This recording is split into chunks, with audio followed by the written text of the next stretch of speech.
Hello again everybody, and a warm welcome back to the Celtic Forever podcast. We're on today's show, we're going to touch on the brilliant 3 points against Mirren at Celtic Park with the 3-0 win. We're going to go through all of that. We're also going to do the massive preview of the Dundee United game on Wednesday night. 3 points up for grabs there for the champions as well. So, -13 in Glasgow, folks. Hit like, share and subscribe, please. Thank you. Listen in, it's going to be a good podcast. Let's do this.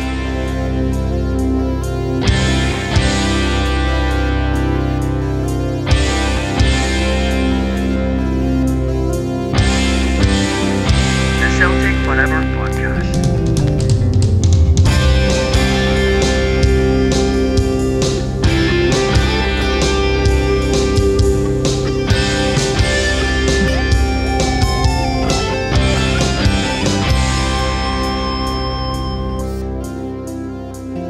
Right, John, so another beautiful Sunday for Celtic. Absolutely, what a comeback, after the loss to Rangers in the Glasgow Derby on the 2nd of January. The total overreaction to Rangers getting 3 points was unbelievable. Celtic fans reacted as regards to the coin throwing and everything else, John. And by the way, still nothing from the SFA. But John, the Celtic fans' reaction to that game was more about the coin throwing. But the total overreaction to Celtic dropping 3 points at Ibrox, where it can happen at any time, John, was unbelievable. And then look what happened on Sunday. Rangers struggle to beat Hibs, getting a draw through each draw. Celtic comfortable winners over St Mirren at Celtic Park. Aye. So, I don't know, but business as usual, Sander. Business as usual. That's all I can say about that. It's they're making a lot of noise when they beat us. I don't think any Celtic fan in the world can complain about the result. The better team won on that day. But they've been making a lot of noise about it. But the Celtic fans, like you says, not really interested in the result. But obviously the weapons getting chucked from the Rangers fans, that was the big issue. And still nothing's been done about it. Yeah, exactly what we said would be the case, John. Nothing. Absolutely silence from the SFA so far. So we're just going to move on for that, I suppose, John. It's something we're just going to have to put up with as a football club. But we're just going to have to expect our players and management team getting bombarded with missiles, John. So we just need to get used to that. All right, John, wee bits of news. Stephen Welsh is more or less done and dusted. He's on loan to Michelin, John. So he's away more or less. But the big story is the Carter Vickers one, isn't it? Celtic are looking for no less than 20 million for Carter Vickers before they even listen to any offers, John. But I think 20 million is too low. He's our most important player, in my opinion, right now, Carter Vickers. And I think Celtic are going to regret this one if you let him go, Xander. They're going to regret it big style because, like it is trying to find replacement defenders, especially ones that want to come to Scotland. It's absolute torture, and maybe think about it in the summer, but not until this season's finished. Yeah, good point, John. But it is going to be the summer anyway, John. It won't be January if this is going to happen. But, it is concerning, as you say. Quick word on the competition as well, folks. I've not had the time to check all the score entries, so I'll do that on the next podcast, folks. So I'm not sure if there's a winner or not for the 3-0 win at Celtic Park. But I know us two got a score prediction right, John. That was quite good. Aye, that's right. Both has predicted 3-0 and a double whammy there. That's us still neck and neck at 2 each. Yeah, it's still neck and neck, John. We'll run through the other results later and find out what ones we got right as well. Right, we'll have a look at that a wee bit later on. Right, okay. Let's move on, John. Let's move on to this weekend, this beautiful Sunday that we had. Rangers drawn 3 each for Hibs over Easter Road. And fair play to Hibs, John. They were 2-0 down, came back very strongly, actually, to earn a very respectable 3 each draw, and actually could have went on to win the game. I don't know if you watched the game or not, but I certainly did. Even at 2-0, I continued watching it. But yeah, fair play to Hibs, John, and Big Rocky with equaliser, the big defender, John, up there, leaping like a salmon in between the Rangers defence to bring them back down to earth with a bang, 13 points behind Celtic. But what I wanted to touch on with this game, John, was the Hibs player Martin Boyle, who looks back on form again, didn't he? Could he be a potential signing for Celtic in January, John, for backup only? bearing in mind, John, I think he's a decent player when you put players like Lewis Palmer, maybe even Yang, John, not quite doing it as of yet at Celtic, John. There is plenty of time for the boys. But Martin Boyle, I think, would be a good backup player, I think, on the wing. And obviously James Forrest injured as well. I says that when we first started this podcast, Sandra, I've always liked Martin Boyle. I think he's very direct. He's no like Palmer and Yang. He basically gets the ball and runs at defenders, and it terrifies defenders. I've always liked Martin Boyle. I've said this for years. Martin Boyle would be a good fit for Celtic with his direct play. So, I think he would fit in well at Celtic, Martin Boyle's under, as always. I do like him. Yeah, a brace against the Rangers on Sunday. Absolutely brilliant from Martin Boyle. He looked very sharp and hungry, John, which was good to see. So maybe it's one Brendan should maybe have a wee quick glimpse at, I think. Tell us what you think in the comments, John. We're just going to do a quick post-match and the preview of Dundee United today. We're going to do both in a 1A. It's just a quick one today. Just quite busy just now, so just a quick one, John. So let's move on. Let's move on rapidly, if you like. Let's get to the St Mirren game then, John. It was a good performance, good fast-paced performance, you know, totally opposite from the Rangers game. It was night and day, actually, from the Rangers game. We were crisp, sharp. Players looked hungry as well, John. Kuhn looked very hungry. Big Trusty was in the second half as well. He grabs himself a goal. Hardly put a foot wrong. I think he did make one mistake in the game, but the defence looked a wee bit more Loctite, if you like. Well, that's nothing to do with Liam Scales not being there. Liam Scales he started the rot against Rangers, but I highly regard Liam Scales. I think he's a cracking defender. But the defence, they had a lot to deal with as well, because St Mirren, they were not for sitting back. They were closing Celtic down fast. And fair play to St Mirren, they came at Celtic, they tried their best, they never sat back and parked the bus. So, all fairness to St Mirren, and the only thing I've got to say about St Mirren is, why was this guy Fraser no booked for blocking Celtic players for making runs into the box? He was constantly blocking Celtic players, holding them back, shoving them off the ball, blocking their runs, and was never yellow carded. Don't understand it. Yeah, the referee Grant had a poor one, to be honest with you, John. He was giving St Mirren everything and Celtic nothing. And it's not just because we follow Celtic, John. It's just blatant to see into it, especially as you say the Dies and Maida one. Blatant yellow card, not given. So, but John, let's run through some of the stats in the St Mirren game. We'll just quickly run through the game. That puts us 13 points clear. That was 11 shots to St Mirren 6, 8 on target for Celtic, 1 for the Saints, 8 corners to their 3, 1 save for Casper to their goalkeepers, 3 by the way, whose time wasting I thought was absolutely disgusting as well, John. He just signed the other day for them, and right away he's in the team wasting time. Offsides 3 apiece, 3 offsides apiece. So St Mirren does show their intent, John, didn't they? So the defence had quite a bit to do to keep them out. 6 fouls to St Mirren's 8, and 1 yellow card to St Mirren, and 0 for Celtic, John. So that's a quick run through your stats. Goal scorers, obviously, was Kuhn with his double. So we had Kuhn in the 33rd minute, Big Trusty with his power header, bullet header. What a goal that was on the 43rd minute. And the one that seals the points was the 68th minute. A mistake for their goalkeeper, and Kuhn is there to tap it in, John, to make it 3-0. Just a nice wee easy day at the office. No, easy, but a nice wee relaxing, comfortable day at the office. A bit of karma for the goalkeeper, wasting time on it, spilling the ball. Nicholas Kuhn, you don't spill the ball in front of him. There's only one place that's gone after that. Yeah, that's it. He's having a great season, and he really is.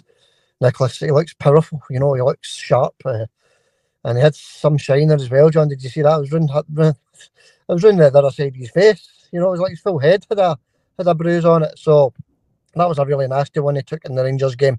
But I didn't put him off one bit in this game, John. In fact, if anything, it made him sharper. Aye, it was electric, Nicholas Kuhn. And man of the match for me. I've just gave my man of the match away, but he was outstanding, wasn't he? Yeah, good. He's very, very good. In fact, great signing for Brendan. Let's be honest. Okay, let's run through the 1 to 10 individual player scores then, John. On you go, buddy. Casper 7, played well. Carter Vickers 8. Yep. Trusty 8, give him an 8 as well. Thought he played well. Alistair Johnson 7. Greg Taylor 7. Callum McGregor 7.5. Thought he was okay. Callum. Yeah. Arnie Engels, give him a 7 as well. Thought he was okay. Yeah. What's his name? The new boy, Luke McCowan. I'll give him a 7 as well. I thought he was okay as well. Yeah. Up front, Dyson again 7. Okay, Nicholas Kuhn, to give Nicholas Kuhn a 9, and Adam Ida gets a 6. Yeah, Big Adam needs to start finding his feet soon, doesn't he? You know, he is putting in a lot of effort, the big man. He's just a wee bit clumsy, I think, just now, but we're just hoping that the second half of the season he can fix that, John, turn that around. But yeah, he still did his bit, didn't he? He still did his bit, Big Adam Ida. His header wide, etc., just past the post. But he'll get there, John, don't worry about that. The big man will get there, and Keogh will also gets a rest, because the Keogh will come on in the game at all, John. I can't even remember. I can't remember if he came on as a sub. I don't think he did he? Can't remember either. I don't think he did. No, look, my memory's terrible. If we did these podcasts right after the game, I'd be okay. But honestly, my memory's terrible for subs and stuff like that. But it doesn't matter anyway. We don't mark subs up often. Yeah, I can only do it when we can do the podcast, John. I'm afraid that's sometimes we kind of do it right after the game. But you know, I don't think he did come on, to be fair. So Big Adam, another 90 minutes in his legs gets him that wee bit fitter as well, didn't it? I'll quickly run through mine, John. I think the goalkeeper was decent, 7.5. Both centre half, 7.5. Both wing backs, 7. Callum, 7. Luke McCowan, 7.5. Thought he was okay, the boy. Thought he played well. Arnie Engels, 7.5. Dyson Meader, 7. Adam Meader, 6.5. And like you, John, Nicholas Kuhn gets a high score from me, 8.5. And man of the match as well. You can't give it to anybody else other than Nicholas Kuhn. The boy was outstanding. Out of this world, the German Paddy Roberts looks like him, plays like him, and the state of his face after that brutal challenge by Chefchi, his name is, the Rangers player. Yeah. Absolute shockers. And I mean, you see that back again, it's why that's not a red card. They boots him up in there first, Nicholas stays on his feet, and then that's not enough for him. He just bang elbow right in his nose. Why he's no red carded for that is absolutely mind-boggling. Yeah, that is. It's a very strange decision, isn't it, for Don Robertson? But John, that's gone. That's away, and it didn't take as long to claw a lead back, did it? Or very, very big lead in the league table, John. 13 points now, absolutely stunning. And then we're going to go through the Dundee United game where Rangers have got to go to who is it they play, John? Dundee into Dens Park. So we're hoping for more points dropped there, John, to be honest with you, because they will crumble after that, John. They just totally bottled it against Hibs, to be honest with you. 2-0 up, and then their bottle crashed. So just brilliant, John. Absolutely brilliant to you know, put smiles back on the Celtic supporters' faces, John. That was just tremendous what happened on Sunday. And maybe keep them quiet for a wee hour or two, John. Aye, definitely does keep them quiet. The chats and the YouTube videos and all that have been quiet. They're hiding again. They're back in their box for a wee while. We're not here to talk about them really, but well done, Hibs. Thank you, Hibs, because that takes the sting off of you know, that game against Rangers. It definitely took the sting off it. Yeah, it definitely does, 100%. And we can talk about them, John, because they're apparently our challengers. You know, they're the ones that have ended the domination. So yeah, we can talk about them. Okay, John, that wraps up the St Mirren game. That puts that out the roads. That's another one to bed, another game closer to the title. You know, you've got to remember we're counting these games down now, John. So that's another one ticked off. 13 points clear. Celtic would have to lose, let me work out, 5 games with them winning every game for them to win the league, John. What do you think of that? It's not going to happen. As simple as that. There's that really good togetherness about Celtic, how they rallied together after getting beat at Ibrox. They just rallied together, brushed St Mirren aside. A St Mirren team that just beat Rangers, remember. So the Celtic team, they'll be hungry, Xander, after that game at Ibrox. They'll be desperate to go out there and put all these teams to bed, and that's what's going to happen. Yeah, that's it. And another home game coming up against Dundee United on Wednesday night, and that's what we're going to get into right now. The big preview of yet another game at home for Celtic, John. So it's brilliant. 2 games. We did say before the Rangers game, John, even if we lose, we've got 2 home games, didn't we? And right away, we claw the points back, more or less, John, and another home game against Dundee United. So let's get into it then, John. In Dundee United team news, they've still got Sibbald out injured, and they've still got Louis Moult out injured as well, John. So that's their injury news. Celtic's injury news is more or less just James Forrest, who's still injured. Everybody else seems to be okay. But you know, Dundee United, John, are they just going to play the same way they did at Tannadice a couple of weeks ago? Park the bus, you know? Are they going to be a wee bit more adventurous this time? No chance.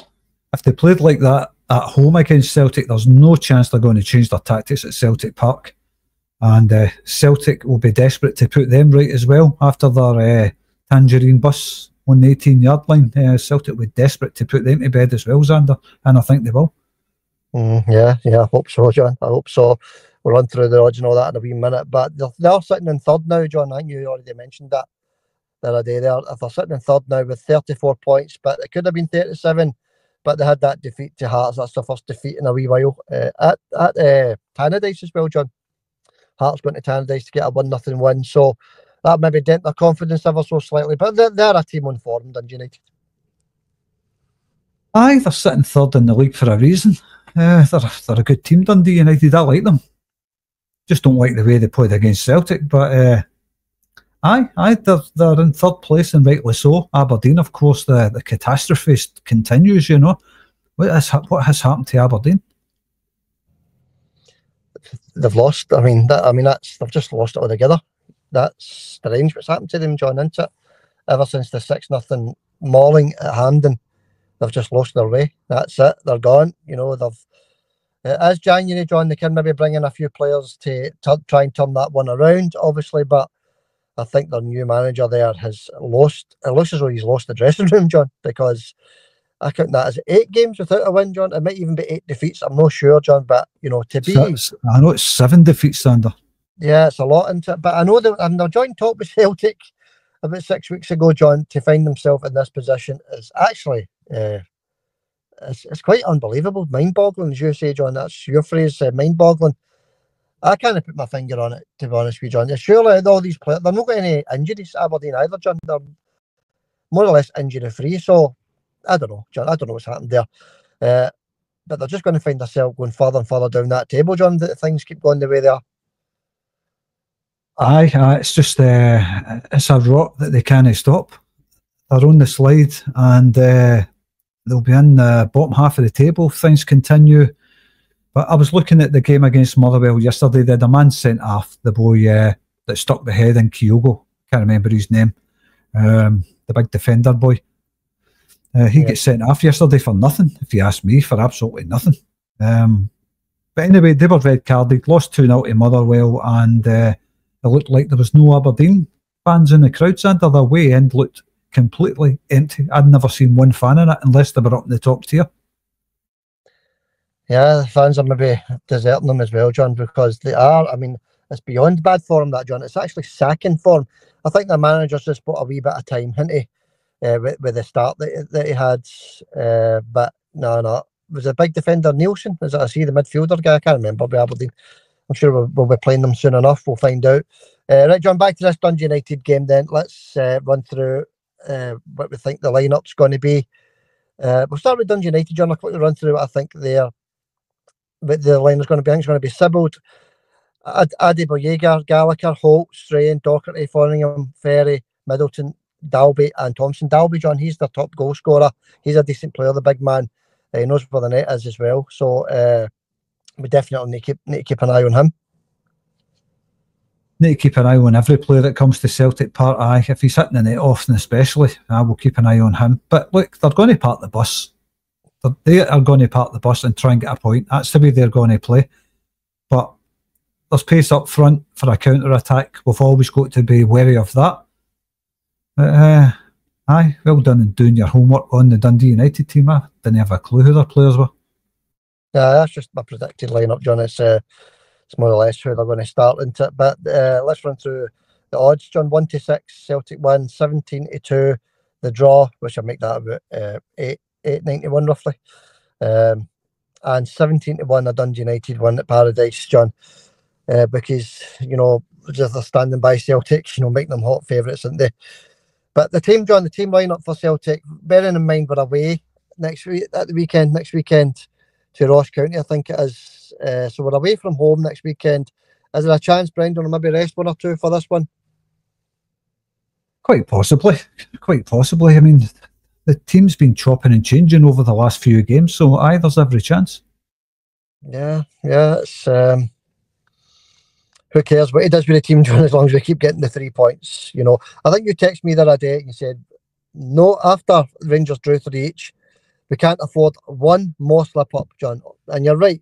Even though we're at 11 points, we were 11 points clear and now 13, we still can't afford any more slip ups. We can't afford to give them any false hope, John. So, yeah, let's put these games to bed, John. Let's get these 3 points. It's easier said than done, but Celtic are a very good team, so it can be done.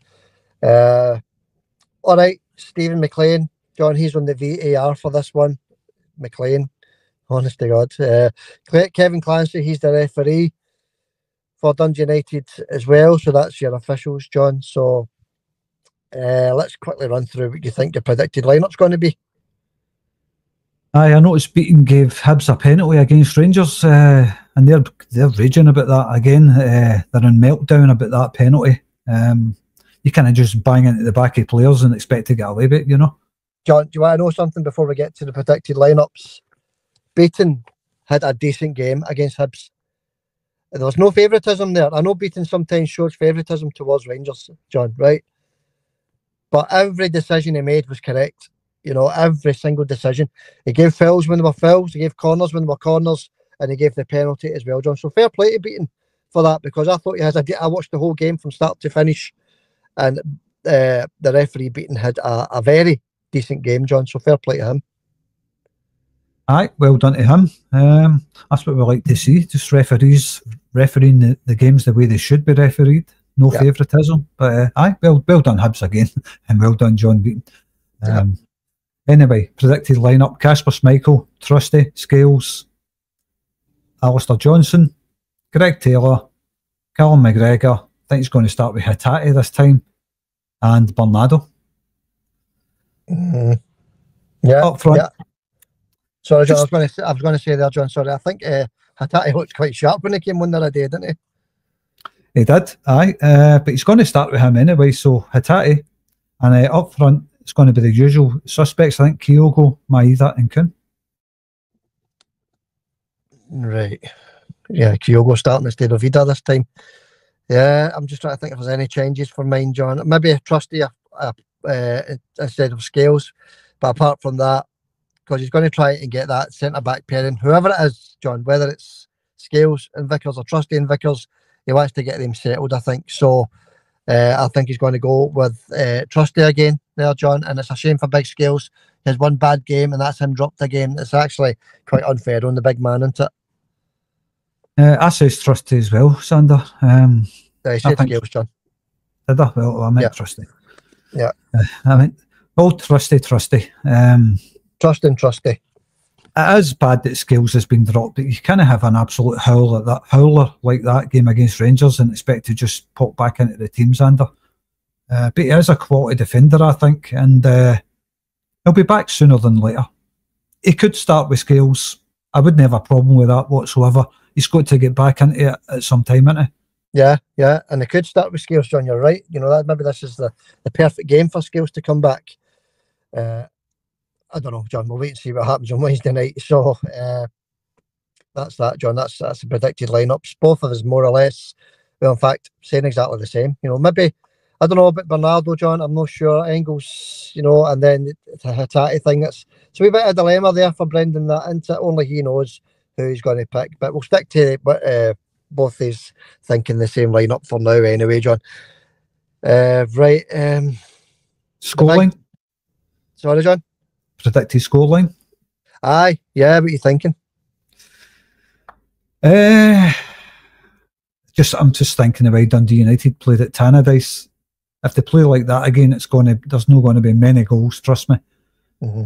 If they come out and have a wee go, you'll find Celtic will expose that. But I think they're going to play the same way again, and I'm going to say 2-0 Celtic. I think it's going to be narrow as well, to be honest with you, John.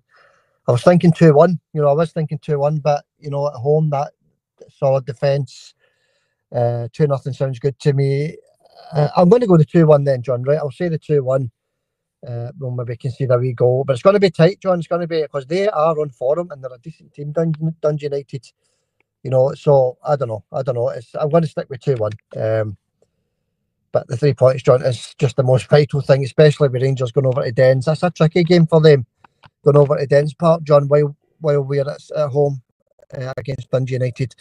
And already the excuses are out, John. They're saying they've got over 10 injuries. The excuses are out already. But as you say, John, we're not here to talk about them. But what we will talk about now is the weekend results, John. Let's quickly run through some of the weekend results. Wasn't it Sunday, wasn't it, John? All the games were played on Sunday, weren't they? So let's have a wee look at them. We had the Hibs 3, Rangers 3. I don't think any's got that right. We had Motherwell 2, Aberdeen 0. John, I don't know if any's had that right. I'll need to check up on my wee sheet of paper. We had obviously Celtic 3, St Mirren 0, Dundee United 0, Hearts 1. We've already spoke about that. I think both of us had Dundee United in that one, John. And Kilmarnock 0, Ross County 1, and St Johnstone 1, Dundee 3. So it's good that Dundee got their one just before Rangers go to Dens Park, John. I think I got the Motherwell result correct. 2-0.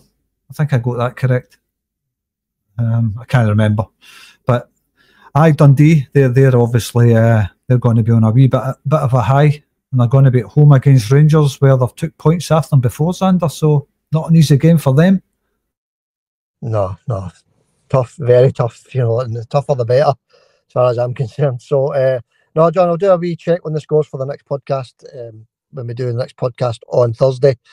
But no, that doesn't matter, John. The most important thing is that these two games coming up in midweek, John, on Wednesday, Dundee United at Celtic Park. It's going to be full crowd, John, full house. It's going to be jumping. Celtic Park under the lights. There's no better place than Celtic Park under the lights, is there?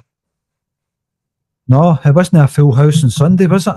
The stadium looked half empty. There's a few empty seats, John, I've got to admit. Yeah, there was. What would you say the crowd was on Sunday? 40, 45,000, something like that, John? I know it's cold, it's winter and all that. It's just after New Year. I don't know if it was just the one stand. The one stand definitely was fairly, I wouldn't say empty, but sparsely populated, shall we say. I'd say there was maybe, I'd say 45, 48,000, something like that. But it looks like a low crowd in a big stadium like Celtic Park, that holds almost 61,000. Yeah, that's it, John. But it was a decent crowd, as you say, for the conditions just after the New Year, very cold, miserable. So it was a decent enough crowd. So well done to everybody that turned up anyway. And they were well rewarded as well, John. 13 points clear at the top of the league. Weather watch for Wednesday night, John. We've got temperatures of -3 on Wednesday night. That's a nippy one, isn't it? So, but it is, at least it's no windy, it's no raining, John, but it is going to be bitter cold. So if you're going along to Paradise on Wednesday night, folks, just make sure you've got plenty of layers on and you're well wrapped up. -13 at Ibrox. It's -13 in various places in Scotland, John. So it's quite funny. It's quite funny. All right, John, that's great. I think that wraps it up for the day, because we'll leave the comments for the post-match. But I know there was a few very, very angry commenters as well, weren't there? And very few happy commenters after the Hibs game as well. But John, we'll run through them on the post-match, if you don't mind, buddy. Just a short one a day, wee half-hour one a day. Anything you want to add, John, before we call it a day? Well, I was just going to touch on Brendan's post-match interview when he was unhappy with the Celtic fans singing Kieran Tierney's name. And he found it very disrespectful to Greg Taylor. I tend to agree with that, Xander. Right, John. I didn't actually hear any interviews after the game. I didn't hear anything, any post-match stuff whatsoever. So that's news to me. Celtic fans singing Kieran Tierney's name. That is quite disrespectful, to be honest with you. It's two of the players that are out in the park, you know, busting a gut for Celtic Football Club. You know, cheer the players that are on the park. That's what I would say. Obviously, the fans, some of the fans are quite excited about the thought of Kieran coming back to Celtic Park. Fair enough, yeah. And we do sing songs about Henrik Larsson. We do sing songs about other players, John, that were once at the club. But no, sing the names of the players that are already there before you start singing about players that aren't there, John. That's the way I would look at it. But the fans pay their money, John. They can sing what they want within reason, of course. But was that after the St Mirren game, John, or during the St Mirren game? That was the post-match. After the St Mirren game, it was going on about the fans quite a lot, how they were getting on the players' backs when they were passing backwards, and Brendan was explaining why they passed backwards. I'm not going to go into it all, but he's explained it in his post-match. But you could see he was angry with the Celtic fans, and especially when it came to the Kieran Tierney chants. He says it's disrespectful to young Greg Taylor. Yeah, I mean, imagine you're out in the field, John, and the fans are singing about somebody that's in your position, somebody else that's not even at the club. John, it would be hurtful, wouldn't it, to be honest? Let's be honest. But listen, I totally agree with him, Xander. I'm 100% behind him on this when it comes to that, because for one, I don't want Kieran Tierney back, as you know, and not because I don't like Kieran Tierney. I think he's a great player. Just don't want him because he's going to spend all his time in the stand, injured. But to sing songs about him when they've got a cracking wee left back there in Greg Taylor, he gives his all. He's full of heart and soul. He gives his all for Celtic, and he's a fairly decent left back as well. I've always been happy with Greg Taylor. So I just find, I'm the same as Brendan. I find it pretty disrespectful to sing another left back's name when you've got a guy out there giving his all for your club. Yeah, it's no nice, is it, John? It isn't nice. But you know, the Celtic fans pay their money, John, so they can sing if they want another player there. But at the same time, John, it may be because, you know, Greg's not signed his new contract. Maybe they think he's already off. I don't know, John. It could be various reasons. But you know, it is disrespectful to the players. The 11 boys that are out in that park, John, busting a gut to try and get 3 points for Celtic. So yeah, I agree with Brendan as well, to be perfectly honest with you. Yeah, good point. Thanks for bringing that up, John. Let us know what you think in the comments. Actually, I didn't know about that. John just threw that one on me. John, let's be perfectly honest. The most important thing is winning these games, getting the 3 points and getting as far away from Rangers in the league as possible. And let Celtic, you know, do the talking on the park, and just let Rangers hurt as much as possible, John, because right now they are hurting. Oh, aye, absolutely they are. It'll be melted down on Radio Clyde phone in the night. I mean, the other day they were all, you know, you put that clip up with that lassie going on about it. I'm absolutely, what was the word she used? I can't remember. I'm buzzing at my nut. Aye. Well, as you think about people like that, they're on there, and don't tell me Celtic were in a bad way. We were just superb, and we're just a better team. I'm buzzing out my nut. Well, that's why I put it on the video, John, and that's why there's 28,000 views on Facebook. People killing themselves laughing at it, John. So yeah, thanks for bringing that up as well, because John, they can't go on national radio after winning 3 points. Let's be honest. A Celtic team that didn't turn up on the day, right? There's games throughout the season where we don't turn up, John. It happens all the time, not just at Ibrox. We didn't turn up. We didn't get the 3 points. The better team on the day won.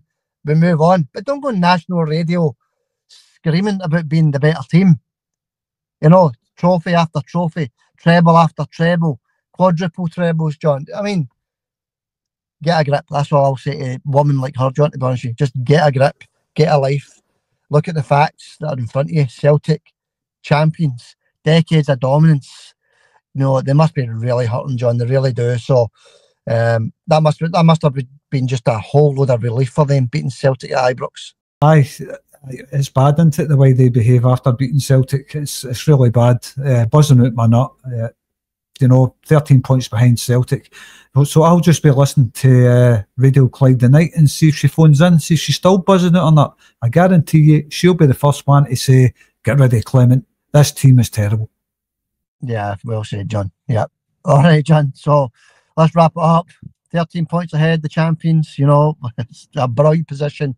Even with 11 points, we were still in a brilliant position, John. But that just solidifies our league position, John. And with tough fixtures coming up midweek for Rangers, John, and a home tie for Celtic, nothing's guaranteed, obviously. But, John, we're looking to do our part and win the game. That's all we can ask for. Right, John, thanks for coming on, buddy. Thanks very much, folks. We'll do the competition later on in the week for the prize, and we'll announce the winner if there is one as well.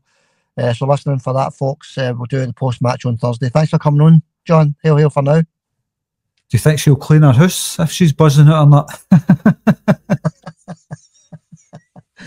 Yeah, national radio, buzzing it, you're not, Johnny. Yeah, get the house cleaned, as John says. Sander. You'll have it. Hail, mate. Hail, mate.